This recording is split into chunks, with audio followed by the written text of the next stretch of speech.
I said in ဒီနေ့မှာတော့ဘိုးတော်ဘင်ဟာဘဒုံမင်းဟာနန်းတော်ထဲမှာအမတ်စုံကြီးနဲ့အစည်းအဝေးလုံးနေတော့စိတ်ကူးဆန်းတစ်ခုရလာပြန်ပါလေ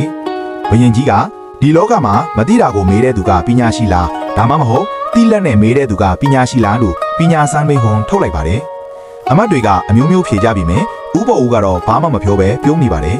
ပြီးတော့မှဥပ္ပဦးကမှန်လားပါဗျာဒီဖြေကိုတိဖို့အတွက်နန်းတော်ပြင်ပကအိုးလူတူတယောက်စီမှာသွားပြီးပညာစမ်းကြည့်ရအောင်ပါဗျာလို့ရှောင်းတင်ပြီးဘယင်ကြီးကိုအရသာလိုဝစ်စင်စီကမြို့ပြင်ကအိုးဖို့စီကိုခေါ်သွားပါတယ်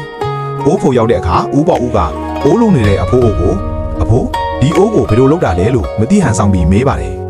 အိုးလုံးသူကစိတ်ရှည်လက်ရှည်နဲ့မြေစင်းနဲ့နီးအိုးထိန်ဆက်လက်နီးကအစားအကုန်ရှင်းပြပါတယ်အဲ့ဒီခါဥပ္ပဦးကဘယင်ကြီးဘက်ကိုလှည့်ပြီး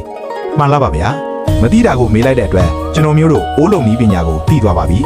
ဒါကြောင့်မသိရင်မေးဆိုတာပညာရှိတို့ရဲ့နီးလန်းပါဗျာ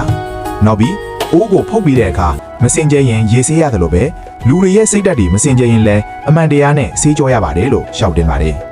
ဘယင်ကြီးဟာဥပ္ပဦးရဲ့လက်တွေကျလာတဲ့သင်ခန်းစာကိုသဘောကျသွားပြီးမသိရင်မေးမစင်ရင်ဆေးဆိုတဲ့စကားဟာလူတိုင်းအတွက်အင်မတန်အသုံးဝင်တဲ့ဆောင်ပုတ်ဖြေကြောင်းမိန့်တော်မူပါတယ်